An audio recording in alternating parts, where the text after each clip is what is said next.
Hello student. आज बेटा हम स्टार्ट करेंगे डाइजेस्टिव सिस्टम। ह्यूमन फिजियोलॉजी का पहला चैप्टर होगा। अभी तक मैंने आपको टिश्यूज़ में एपिथेलियम टिश्यू, कनेक्टिव टिश्यू और ब्लड, इन सब के बारे में मैंने आपको पढ़ाया था।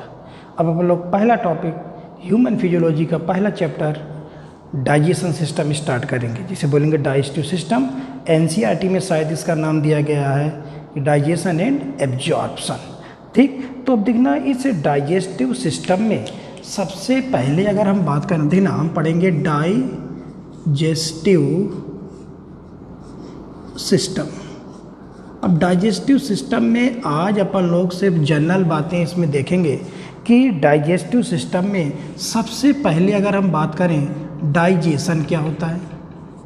Digestion, what is digestion. अब देखना जैसे डाइजेशन की हम बात करें तो डाइजेशन में देखना बेटा क्या है, एक डाइजेशन की डेफिनेशन ये है ब्रेक डाउन, मतलब किसी को तोड़ना।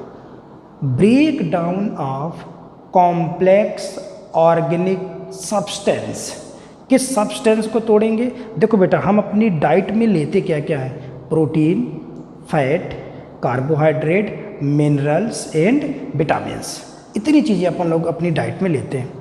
तो जो प्रोटीन है, फैट है, देखो जैसे हम बेटा बात करें किसकी, प्रोटीन तो एक कॉम्प्लेक्स मॉलिक्यूल है। जैसे फैट की बात करें या कार्बोहाइड्रेट में जैसे टाइप बात करें अपन लोग स्टार्च, जो अपन लोग क्या लेते हैं, स्टार्च। तो ये प्रोटीन हो, चाहे वो फैट हो, चाहे वो स्टार्च हो, कार्बोहाइड्रेट में मेन क्या लेते हैं अपन लोग, स्टार्च। अब देखना अभी आप बॉटनी में पढ़ोगे कार्बोहाइड्रेट की भी बहुत सारी कैटेगरी होती है, जैसे पॉलीसैकराइड, डाइसैकराइड, मोनोसैकराइड। तो स्टार्च क्या है, किस में आता है बेटा, पॉलीसैकराइड। स्टार्च किस में आता है, पॉलीसैकराइड। तो चाहे वो प्रोटीन हो, चाहे वो फैट हो, चाहे वो स्टार्च हो, मतलब पॉलीसैकराइड हो, ये सब कौन से सब्सटेंस हैं बेटा, complex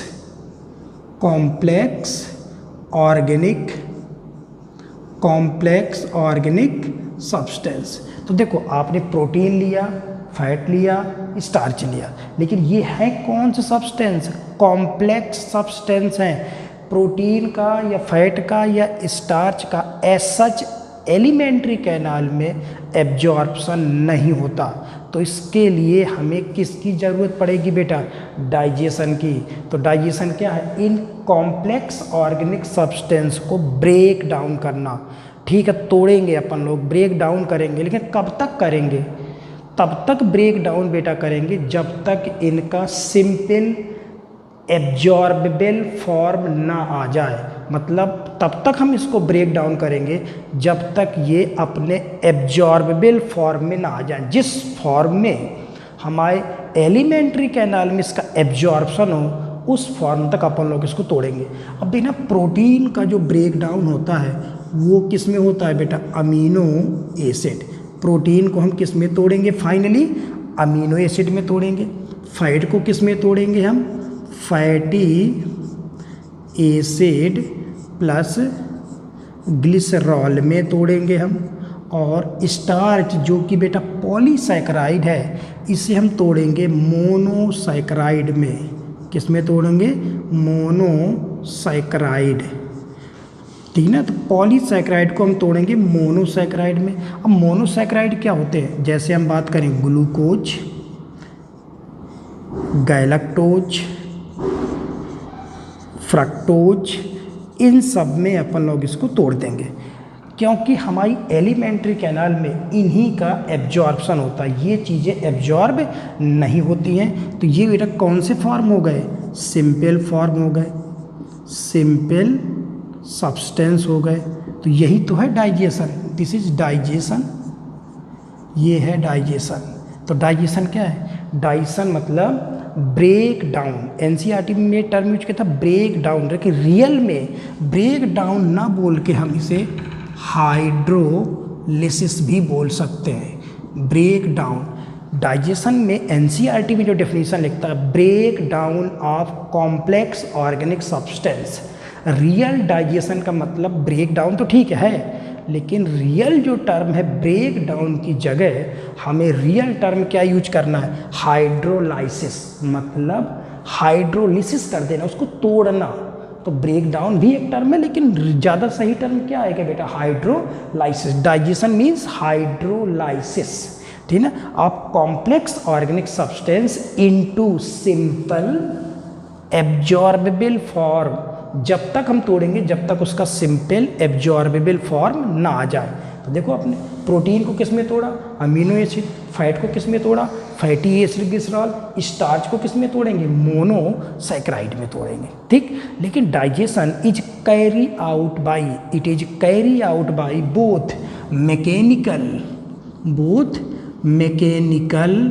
and biochemical process, biochemical. तो डाइजेशन बेटा कौन सी प्रोसेस है, मैकेनिकल है या बायोकेमिकल है या दोनों है। तो देखिए डेफिनेशन क्या लिखता है, break down of complex organic substance into simple absorbable form is known as digestion, it is carry out by both mechanical as well as biochemical process. तो डाइजेशन मैकेनिकल। अब मैकेनिकल क्या है बेटा, जब हम फूड को लेते हैं तो माउथ में टीथ की सहायता से उसको च्युइंग करते हैं, चबाना कौन सी प्रोसेस हो गई, मैकेनिकल। फिर उसके बाद आपने पढ़ा होगा स्टमक में पेप्सिन, ट्रिप्सिन, ये सारे इंजाइम फिर फूड में अटैक करते हैं। इंजाइम का अटैक करना क्या कहलाता है, बायोकेमिकल। इंजाइम केमिकल में आएंगे, बायो मतलब लिविंग ऑर्गेनिज्म के अंदर इंजाइमेटिक जो प्रोसेस हो रही है उसे बोलेंगे बायोकेमिकल। तो डाइजेशन कौन सी प्रोसेस हुई, मैकेनिकल और बायोकेमिकल, ठीक। तो ये तो हो गया सिंपल डाइजेशन की बेटा क्या हो गई, एक डेफिनीशंस हो गई। अब डाइजेशन की डेफिनीशन के बाद अपन लोग कुछ इसमें जनरल चीज़ें और देखते हैं। जैसे हम बेटा इसमें बात करें न्यूट्रिएंट क्या होते हैं। न्यूट्रिएंट देखो, जो सब्सटेंस हम अपने फूड में लेते हैं उन्हें क्या बोलते हैं बेटा, न्यूट्रिएंट बोलते हैं। कोई भी सब्सटेंस अगर आप ले रहे हो, प्रोटीन, फैट, कार्बोहाइड्रेट, जो भी आप ले रहे हो वो सब किसके अंतर्गत आते हैं बेटा, न्यूट्रिएंट। अब न्यूट्रिएंट भी दो प्रकार के होते हैं, एक होता है मैक्रोन्यूट्रिएंट और एक होता है माइक्रोन्यूट्रिएंट। कौन सा, माइक्रोन्यूट्रिएंट। अब देखना, मैक्रो माने होता है ज़्यादा, माइक्रो माने होता है कम।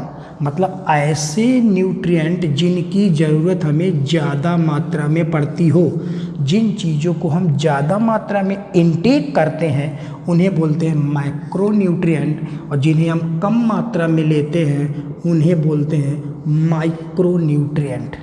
तो जो आपने न्यूट्रिएंट लिया उसमें मैक्रो में कौन आएगा, मैक्रो में आएगा प्रोटीन, कौन कौन आएगा बेटा, प्रोटीन हो गया, फैट एंड कार्बोहाइड्रेट। ये तीन किस कैटेगरी में आएंगे बेटा, मैक्रोन्यूट्रिएंट, क्योंकि हम अपने फूड में प्रोटीन, फैट, कार्बोहाइड्रेट की मात्रा हमारे फूड में ज़्यादा होती है। तो माइक्रो में फिर कौन आएगा, ऐसे सब्सटेंस जिनकी कम मात्रा में ज़रूरत पड़े, जैसे मिनरल एंड विटामिन्स। तो ये मैक्रोन्यूट्रिएंट और ये हो गए माइक्रोन्यूट्रिएंट, जिनकी ज़रूरत ज़्यादा पड़े या जिनकी ज़रूरत कम पड़े। अब देखना, जो आप अपने डाइट में प्रोटीन, फैट और कार्बोहाइड्रेट लेते हो, जितने भी हम मैक्रोन्यूट्रिएंट लेते हैं कि एनर्जी हमारे अंदर, अच्छा फूड लेते किस चीज़ के लिए हो, जिससे आपको एनर्जी मिले, मेटाबॉलिक प्रोसेस को बनाए रखने के लिए आपको एनर्जी चाहिए। तो मैक्रोन्यूट्रिएंट में प्रोटीन, फैट एंड कार्बोहाइड्रेट, ये बेटा किसका सोर्स है, सोर्स ऑफ एनर्जी। जो आपकी बॉडी में जो एनर्जी मिल रही है आपको, या तो प्रोटीन से मिलेगी या फैट से मिलेगी या कार्बोहाइड्रेट से मिलेगी, ठीक।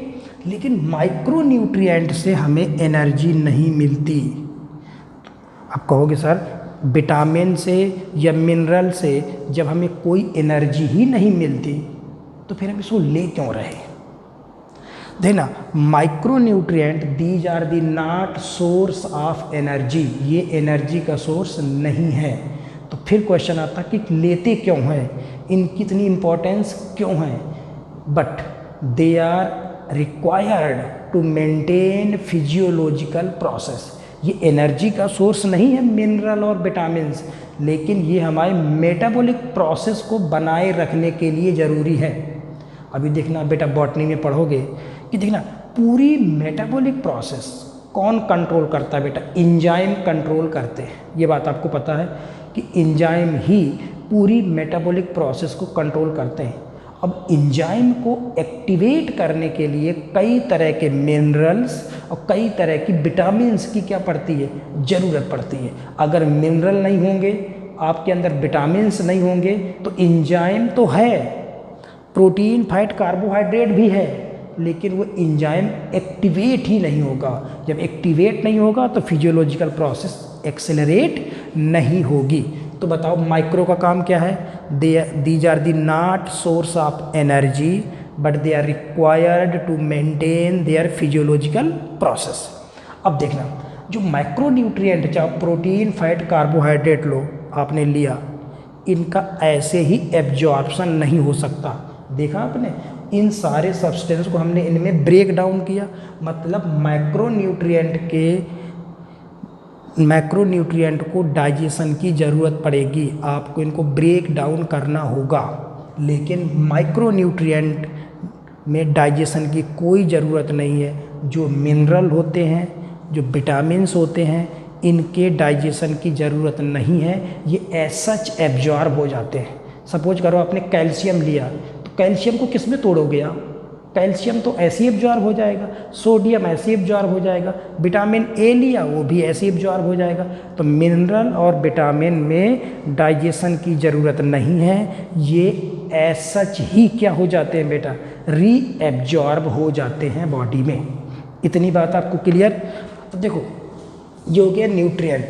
और अगर हम इसमें बेटा बात करें कि जो हमारी, मैंने बताया ना न्यूट्रिएंट में कितनी चीज़ें आई बेटा, 5। प्रोटीन आया, fat, carbohydrate, mineral and vitamin.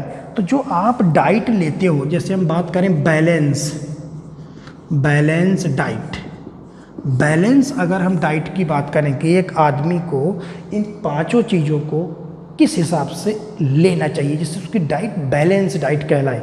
देखो डाइट में तो 5 चीज़ें होंगी। एक तो सबसे ज़्यादा चीज़ हमारे अंदर जो होती है कार्बोहाइड्रेट। आपका टोटल जो आप डाइट ले रहे हो उसमें 60% क्या होना चाहिए, कार्बोहाइड्रेट। फिर प्रोटीन लगभग 20%। फिर इसके बाद आता फैट लगभग 10% और मिनरल एंड विटामिन्स, इतनी चीज़ें हम लेंगे।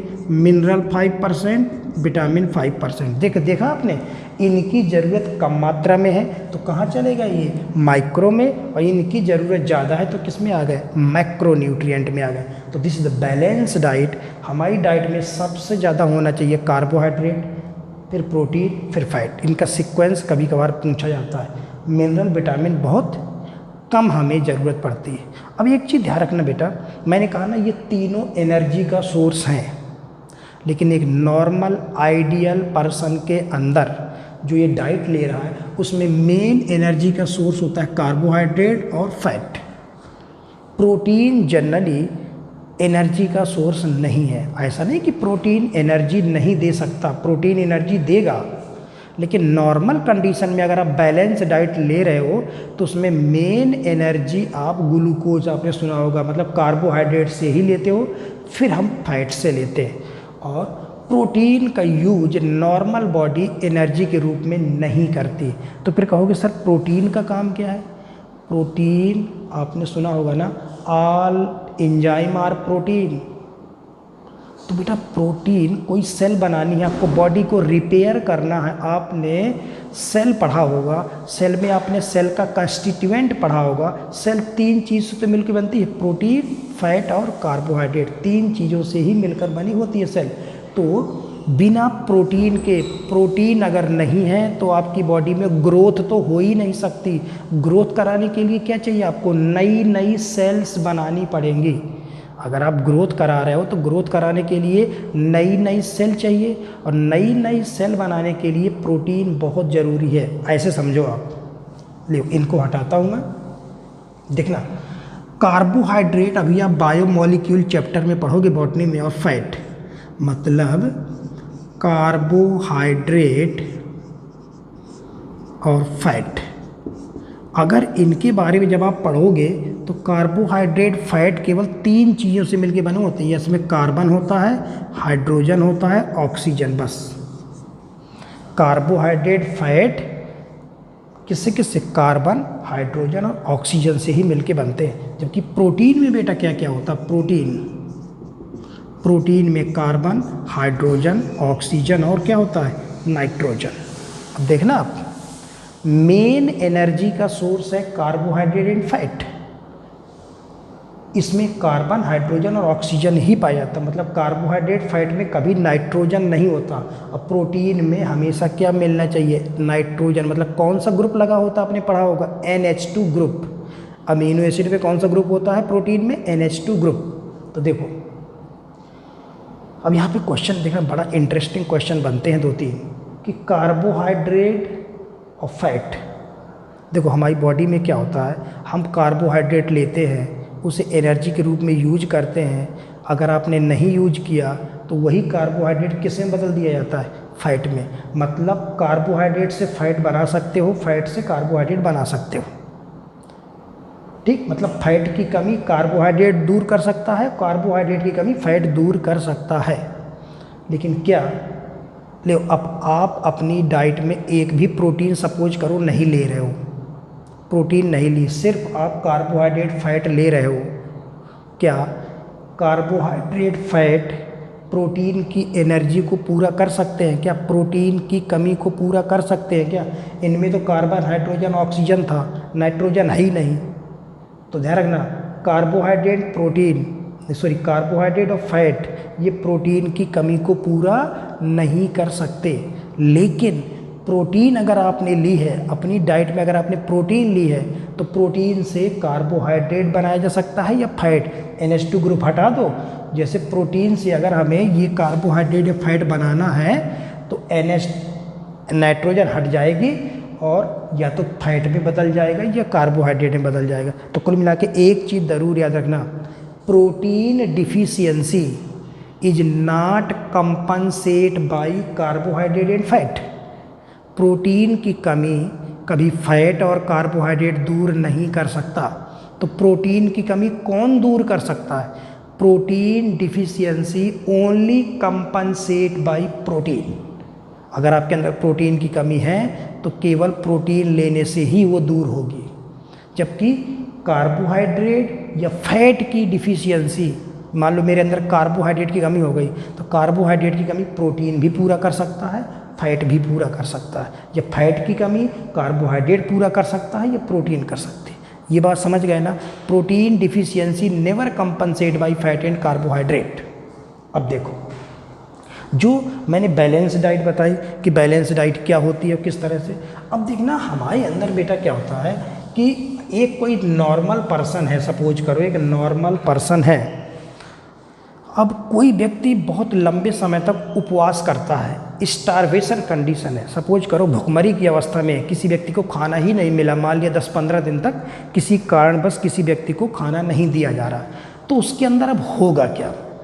स्टारवेशन कंडीशन में या भुखमरी की आप अवस्था में हो, उस समय आपका डाइजेशन, आपके अंदर 3 चीज़ें हैं, प्रोटीन, फैट और कार्बोहाइड्रेट, 3 चीज़ें हैं। तो किसका डाइजेशन पहले होगा? देखो आपको पता है कि सबसे पहले हमारे अंदर जो कार्बोहाइड्रेट है वो ग्लाइकोजन के रूप में लीवर और मसल्स में क्या होता है बेटा? स्टोर। जो भी आप न्यूट्रिएंट लेते हो तो उसमें जो कार्बोहाइड्रेट होता है उसे ग्लाइकोजन के रूप में लीवर और मसल्स में क्या किया जाता है? स्टोर कर लिया जाता है। फिर उसके बाद फिर भी अगर आप ज़्यादा ले रहे हो तो उसको फैट में कन्वर्ट कर दिया जाता है, जिससे आदमी का मोटापा बढ़ने लगता है।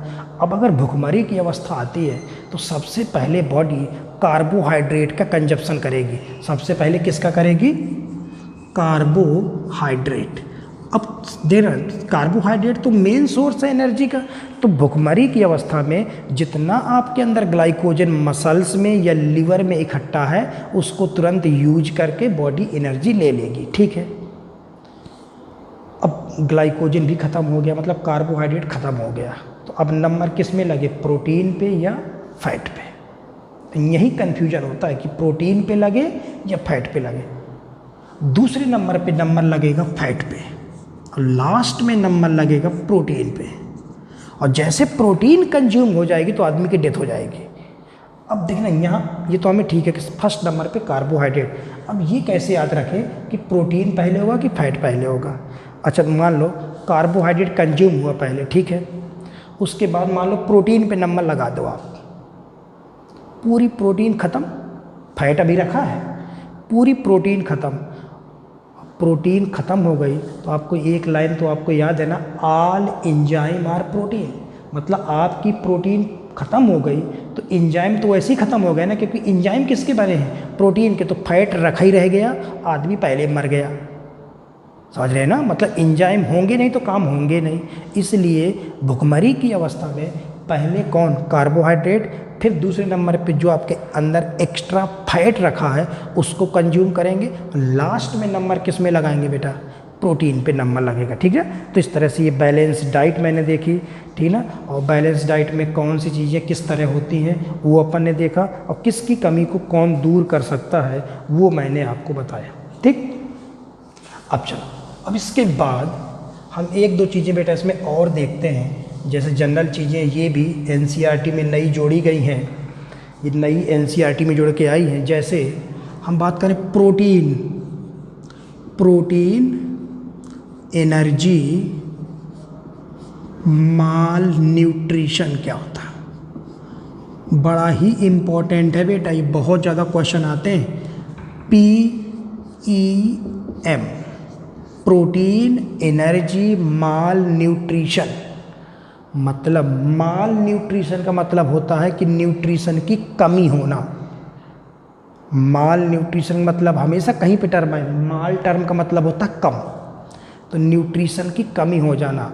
एक तो मैंने बैलेंस डाइट बताई, अब बैलेंस डाइट मिले तब तो ठीक है, अगर बैलेंस डाइट नहीं मिल रही है तो या तो व्यक्ति में प्रोटीन की या फिर एनर्जी की कमी होगी। अब प्रोटीन मतलब तो आपको समझ में आ रहा है कि प्रोटीन, एनर्जी का मतलब यहाँ किससे है बेटा, देखो हमारी डाइट में मेन 3 चीज़ें हैं, प्रोटीन, फैट और कार्बोहाइड्रेट। और देखिए ना, प्रोटीन तो लिखा ही है, एनर्जी का यहाँ मतलब है कार्बोहाइड्रेट, कार्बोहाइड्रेट एंड फैट। मैंने अभी क्या बताया थोड़ी देर पहले कि एनर्जी मेन हम किससे लेते हैं, कार्बोहाइड्रेट और फैट से। प्रोटीन का जनरली यूज हम एनर्जी में नहीं करते। तो इस लाइन का मतलब देखो, प्रोटीन की और एनर्जी की कमी होना, मतलब प्रोटीन की, कार्बोहाइड्रेट और फैट की कमी कहलाती प्रोटीन एनर्जी माल न्यूट्रिशन।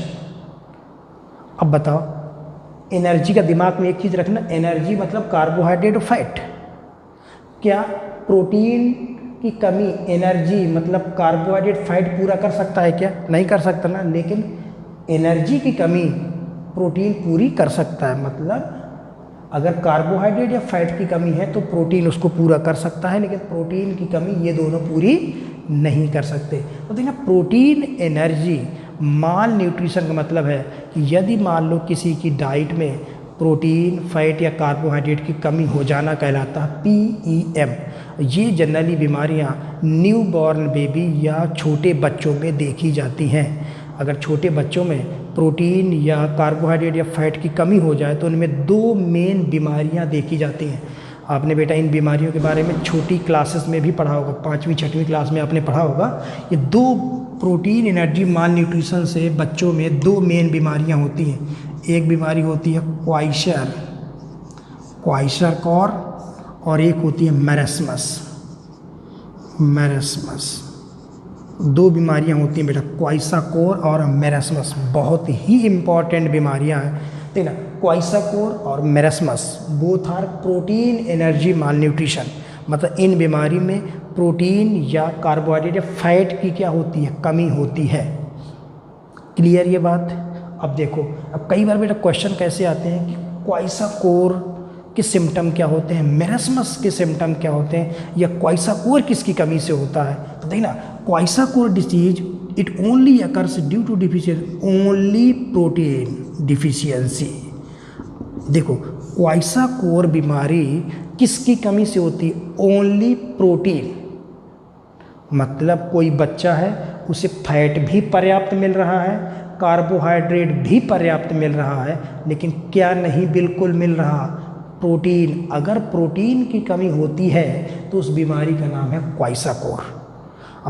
ठीक, सिर्फ प्रोटीन की कमी है, उसे एनर्जी पूरी तरह मिल रही है। तो बताओ, प्रोटीन एनर्जी मालन्यूट्रिशन में अगर प्रोटीन की कमी हो तो बीमारी का नाम क्वाइसाकोर। मेरस्मस में जनरली तीनों की कमी होती है, न प्रोटीन मिल रहा, न फैट मिल रहा, न कार्बोहाइड्रेट मिल रहा।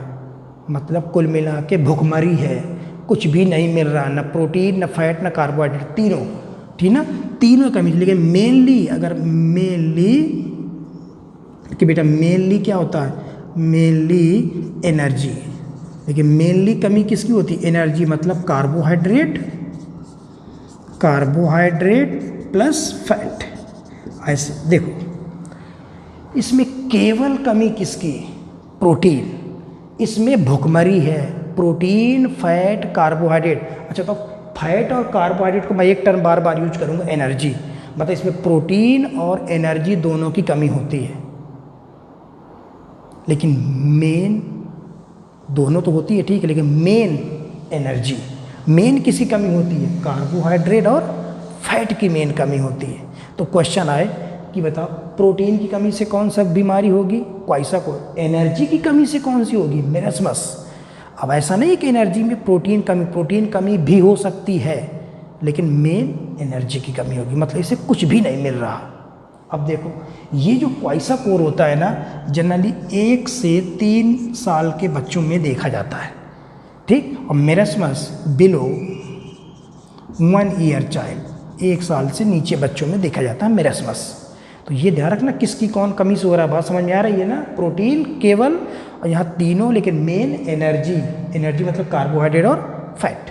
और देखना, क्वाइसाकोर वाले बच्चे में अगर हम देखें कि देखो, इसको तो बेटा फैट मिल ही रहा था, कार्बोहाइड्रेट प्रोटीन भर तो नहीं मिल रही ना, इसे कुछ भी नहीं मिल रहा, भुखमरी अवस्था में। तो बताओ बेटा, अभी जब आप किसी बच्चे को देखते हो तो उसकी रिप्स या हड्डियां दिखाई नहीं देती, हमारी रिप्स दिखाई नहीं दे रही। मान लो कपड़े उतार के देखें तो रिप्स हमारी जनरली साफ साफ दिखाई नहीं देती। क्यों? क्योंकि स्किन के नीचे अपन ने क्या पढ़ा था, फैटी टिश्यू डिपॉजिट होता है। स्किन के नीचे कौन सा टिश्यू होता है बेटा, फैट। तो यहाँ तो बच्चों को प्रोटीन भर नहीं मिला, फैट भी है, खूब कार्बोहाइड्रेट भी है, तो इस बच्चे की रिप्स जो हैं वो दिखाई नहीं देंगी, मतलब बहुत ज़्यादा दुबला नहीं होगा। जबकि इस बच्चे में कुछ भी नहीं मिला, ना उसे खाने को, ना प्रोटीन, ना फैट, कार्बोहाइड्रेट, जितना होगा सब कंज्यूम करता जा रहा है, बच्चा एकदम सूख जाएगा, दुबला हो जाएगा। तो जब बच्चा दुबला हो जाएगा तो उसकी रिप्स पूरी साफ साफ दिखाई देंगी, ठीक, क्योंकि इसमें फैट ख़त्म हो गया है ना, क्योंकि फैट की कमी हो रही है। दोनों बच्चों का अगर वजन की हम बात करें, दोनों बच्चों में इसका वजन तो बहुत कम, नॉर्मल बच्चे से तो कम होगा, क्योंकि प्रोटीन नहीं मिल पा रही, ग्रोथ नहीं हो पाएगी, लेकिन फैट तो है ना, तो इसका नॉर्मल बच्चे की तुलना में इसका वजन कम होगा, इसका भी वजन कम होगा, लेकिन दोनों में इसका वजन ज़्यादा कम होगा। क्यों? क्योंकि ये तो भुखमरी में था, कुछ भी नहीं मिल रहा था इसे। और एक चीज़ ध्यान रखना, ये थोड़ा याद रखना, मैं आगे कहीं बताऊँगा इसका रीजन। क्वाइसाकोर में प्रोटीन की कमी हो रही है। अगर हमारे शरीर में केवल प्रोटीन की कमी होती है तो सिर में, हाथ पैरों में सूजन आने लगती है, तो उसे बोलते हैं ऑडिमा। क्या आती है? ऑडिमा। ऑडिमा मतलब होता है स्वेलिंग। क्या बेटा बोलते हैं? स्वेलिंग। तो इसकी बॉडी में क्या आने लगती है? स्वेलिंग आती है। स्वेलिंग कहाँ देखी जाती है? हेड में और पैरों में सूजन देखी जाती है, जबकि मेरस्मस में ऑडिमा नहीं देखा जाता। और एक चीज़ और, क्वाइसाकोर के बच्चों में जो बालों का रंग है वो बदल जाता है, सफ़ेद हो जाते हैं बाल, जबकि यहाँ कोई हेयर में चेंज, कलर में चेंज नहीं आता। तो इतना आप याद रखना, प्रोटीन एनर्जी माल न्यूट्रिशन। केवल प्रोटीन की कमी हो जाए तो मेरस्मस, एनर्जी की कमी हो जाए तो प्रोटीन की कमी हो जाए तो क्वाइसाकोर, एनर्जी कमी हो जाए तो मेरस्मस। ये 2 बीमारी आपको याद रखना, प्रोटीन, एनर्जी, माल न्यूट्रिशन। इतनी बात समझ गए आप। अब देखो इसके बाद हम बेटा 1-2 टर्म और देखते हैं।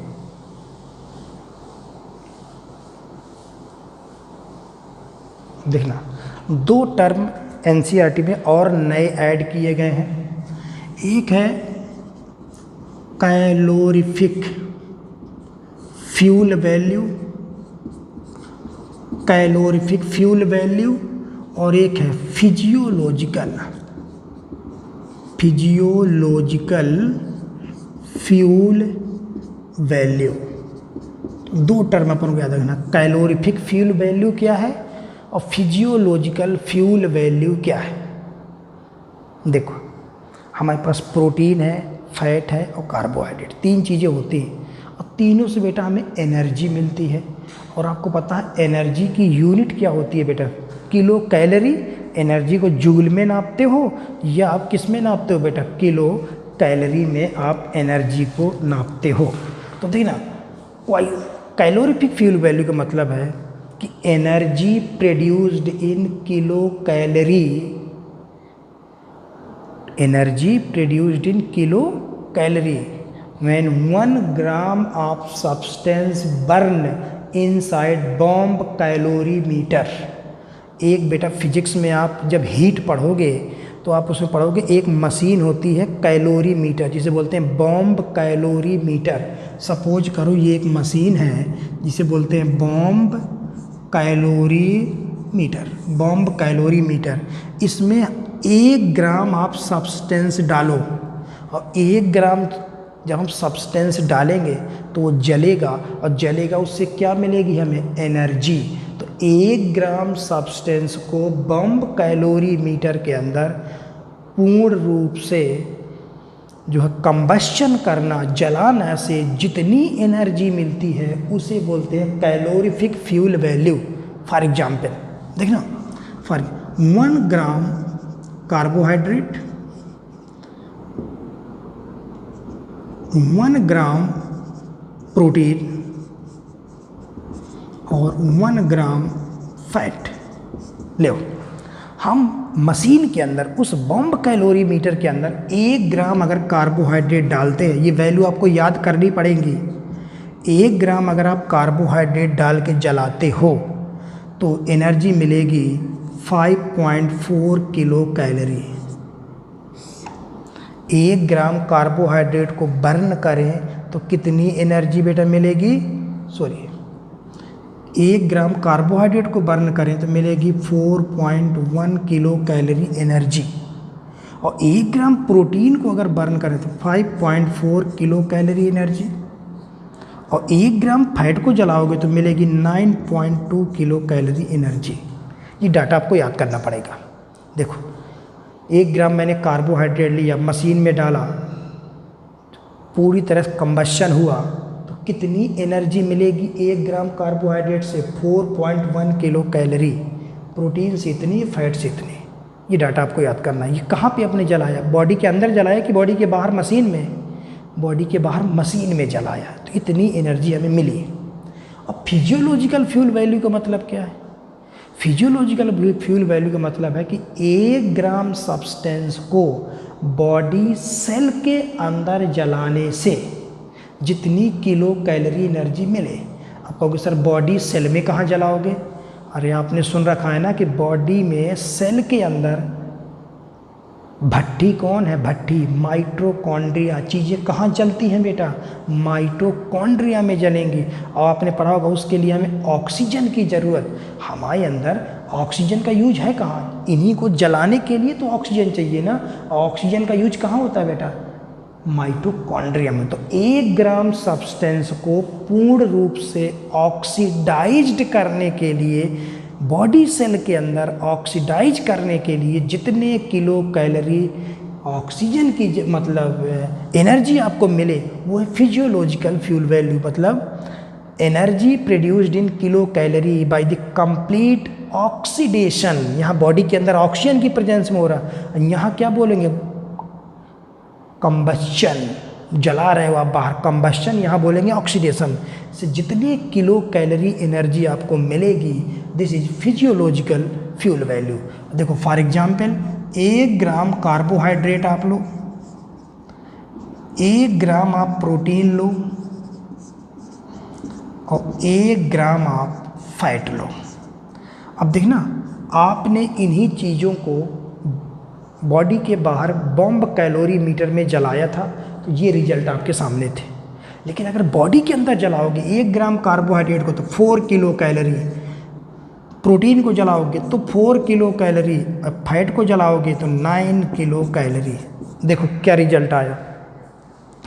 अगर हम बॉडी के अंदर जलाते हैं, सेल के अंदर, अगर माइटोकॉन्ड्रिया के अंदर किसी को जलाया जाता है तो एनर्जी आपको कम मिल रही है और बाहर एनर्जी आपको ज़्यादा मिल रही है। ऐसा क्यों? या दोनों वैल्यू आपके सामने दिख रही हैं, बताओ बेटा कौन सी वैल्यू ज़्यादा होगी? हमेशा calorific fuel value always greater than physiological fuel value. तो ये आपको याद रखना है। अगर बॉडी के अंदर चीज़ें जलाई जाए तो कार्बोहाइड्रेट, प्रोटीन से 4 किलो कैलोरी 1 ग्राम से, 1 ग्राम फैट से 9 किलो कैलोरी एनर्जी। तो आप क्या देख रहे हैं बेटा, फैट कार्बोहाइड्रेट और प्रोटीन के कंपेयर में 2 गुना एनर्जी देता है। सबसे ज़्यादा एनर्जी कौन दे रहा है? फैट, लगभग दुगुना एनर्जी। अरे ये 4 ये लगभग 9। तो फैट प्रोटीन और कार्बोहाइड्रेट से डबल एनर्जी देता है। ये बात समझ गए? अब क्वेश्चन ये है कि सर ये बॉडी के अंदर,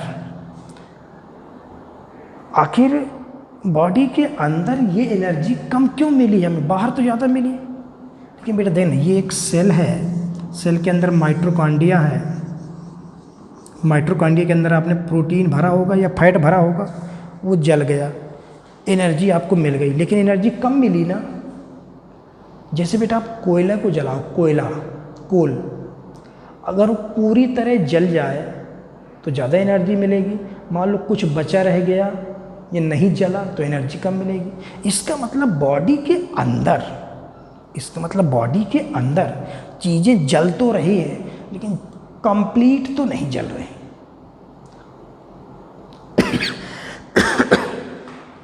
अगर बेटा कंप्लीट नहीं जल रही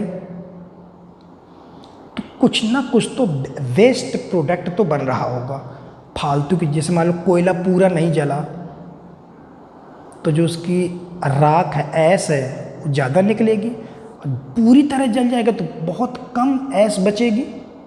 तो अगर ये बॉडी के अंदर बेटा नहीं जला, पूरी तरह नहीं कोई चीज़ जल पा रही है, इसका मतलब छोटे छोटे, ऐसे बोलो राख बोल लो, या राख तो यहाँ नहीं बोलते, कोई ना कोई वेस्ट प्रोडक्ट तो बन रहा होगा। वो जो वेस्ट प्रोडक्ट बॉडी में बनते हैं उसे बेटा कहा जाता है फ्री रेडिकल। क्या बोलते हैं? फ्री रेडिकल्स कहा जाता है। देखिए ना, आपने ये नाम नहीं सुना होगा, बता रहा हूँ मैं, फ्री रेडिकल्स।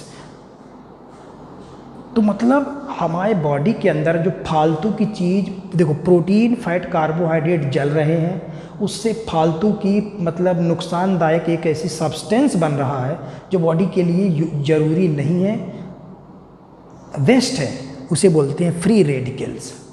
और आपने बेटा एक चीज़ तो सुनी होगी, बहुत सारा ऐड आते हैं आजकल, देखा होगा, एंटीऑक्सीडेंट।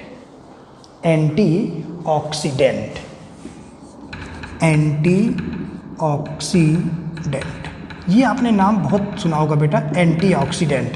नहीं, आपने जैसे कई ऐड देखे होंगे, रिवाइटल खाओ, रिवाइटल में ऐड आता है, इसमें एंटीऑक्सीडेंट पाए जाते हैं जो बॉडी की लाइफ को क्या कर देते हैं, बढ़ा देते हैं। या फ्रूट्स में एंटीऑक्सीडेंट ज़्यादा होते हैं, दूध में होता है, पता ऐसे कई सारे ऐड आते हैं जो पाउडर आते हैं, जैसे हॉर्लिक्स का ऐड देखा होगा, बॉर्नवीटा का ऐड, उसमें ज़रूर बताते हैं कि एंटीऑक्सीडेंट प्रॉपर्टी है इसकी। पता एंटीऑक्सीडेंट क्या होते हैं? एंटीऑक्सीडेंट लेने से हमारी बेटा जो बॉडी है या सेल्स है, उनकी एज बढ़ जाती है और आदमी की एज भी क्या हो जाती है, बढ़ जाती है। क्यों? फिर एंटीऑक्सीडेंट करता क्या है? देखो, एंटीऑक्सीडेंट का काम है फ्री रेडिकल्स को मारना। देखो फ्री रेडिकल कहाँ से बने, जो आप खाना खा रहे हो उसके जलने से फालतू की चीज़ बन रही है जिसे क्या बोलते हैं, फ्री रेडिकल्स। ये बेटा सेल में फालतू में डले रहते हैं, तो इसे नष्ट कौन करता है, एंटीऑक्सीडेंट फ्री रेडिकल को नष्ट कर देंगे। तो सेल में बताओ बेटा जितनी कम फालतू की चीज़ होगी उसमें सेल में ऑक्सीजन कैरिंग कैपेसिटी क्या हो जाएगी, बढ़ जाएगी, और सेल की या आदमी की ओवरऑल एज क्या हो जाती है, बढ़ जाती है। ठीक, तो इस तरह से आप समझ गए। फिजियोलॉजिकल बेटा फ्यूल वैल्यू क्या होती है मैंने बताया, कैलोरीफिक फ्यूल वैल्यू क्या होती है। अब मान लो कभी क्वेश्चन आए कि एक व्यक्ति है, एक पर्सन है जो अपनी डाइट में 5 ग्राम कार्बोहाइड्रेट ले रहा है, 5 ग्राम प्रोटीन खा रहा है, 5 ग्राम फैट खा रहा है। फैट मतलब घी, गाय का घी हो या वेजिटेबल घी हो, घी मतलब फैट होता है, बटर मतलब फैट होता है, ठीक है ना। तो कुछ भी क्वेश्चन है, 5 ग्राम कार्बोहाइड्रेट, 5 ग्राम प्रोटीन और 5 ग्राम फैट खा रहा है, तो टोटल उसके अंदर कितने किलो कैलोरी एनर्जी बनेगी। तो हमें पता है अगर 1 ग्राम खाता तो 4 बनते। तो देखो 5 ग्राम कार्बोहाइड्रेट खाएगा तो 5 को 20, तो 20 किलो कैलोरी एनर्जी उसे कार्बोहाइड्रेट से मिलेगी। 5 ग्राम प्रोटीन खाएगा तो एक प्रोटीन से 4, इससे भी 20 किलो कैलोरी एनर्जी मिलेगी। अगर 9 ग्राम फैट ले रहा है तो 1 ग्राम फैट से 9 है ना, तो 5 ग्राम फैट लिया तो 45। ऐसे हम क्वेश्चन कर सकते हैं। तो टोटल आप ऐड कर देना, इतने किलो कैलोरी एनर्जी आपकी आ जाएगी।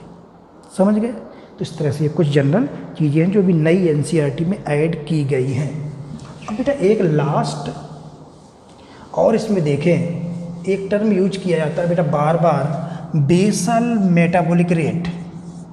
बेसल मेटाबॉलिक रेट क्या होता है, जिसे हम बोलते हैं BMR, basal metabolic rate, BMR।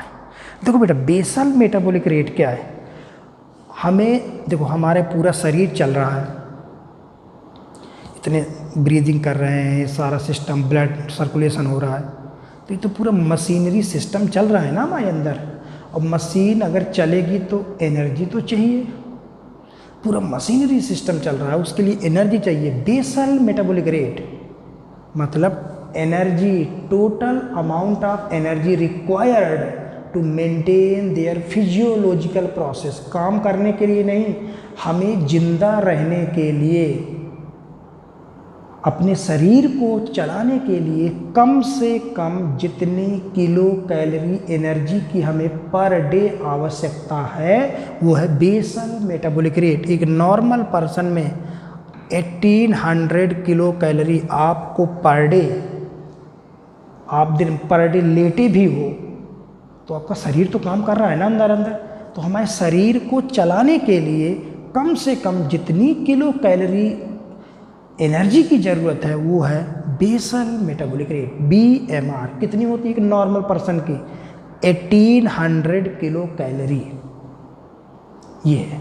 और एक होता है बेटा, जैसे हम बात करें routine metabolic rate. Routine metabolic rate जैसे रूटीन में आप बात करो, आप आते जाते खेलते कूदते पढ़ना लिखना ये सब भी कर रहे हो और शरीर तो आपका चल ही रहा है, तो 1800 तो हो गई, 1800 तो आपको चाहिए प्लस। और रूटीन का वर्क के दौरान, रूटीन वर्क के दौरान हमें जितनी एनर्जी चाहिए वो कहलाता है रूटीन मेटाबॉलिक रेट। इसकी वैल्यू मेल में 2800 किलो कैलोरी, फीमेल में 2300 किलो कैलोरी। देखो 1800 तो दोनों के लिए, किसके लिए हो गई, शरीर को चलाने के लिए। और बकाया एक्स्ट्रा जो मैंने लिखी है वो आपकी रूटीन में काम आएगी, उठना लिखना पढ़ना दौड़ना धूपना इन सब में। फीमेल की मेटाबॉलिक रेट या रूटीन मेटाबॉलिक रेट कम होती है क्योंकि फीमेल में वर्किंग एफिशिएंसी बेटा मेल से क्या होती है, कम होती है, तो वहाँ एनर्जी कंजप्शन भी क्या होगा, कम होगा। तो इस तरह से डाइजेस्टिव सिस्टम मैंने स्टार्ट किया था। पहला लेक्चर मैंने पढ़ाया, उसमें जनरल बातें मैंने आपको बताई कि डाइजेशन क्या होता है, डाइट क्या होती है, न्यूट्रिएंट क्या होते हैं, बैलेंस डाइट क्या होती है, और उसमें प्रोटीन एनर्जी माल न्यूट्रिशन क्या होता है, उसमें 2 बीमारी क्वाइसाकोर मेरस्मस ये अपन ने पढ़ी, ठीक ना। प्लस इसके बाद कैलोरीफिक फ्यूल वैल्यू क्या है और फिजियोलॉजिकल फ्यूल वैल्यू क्या है, ठीक। अब नेक्स्ट वीडियो में अपन लोग पढ़ेंगे डाइजेस्टिव ऑर्गन्स क्या होते हैं और भी डाइजेशन के बारे में कुछ चीज़ें, ठीक है। Thank you.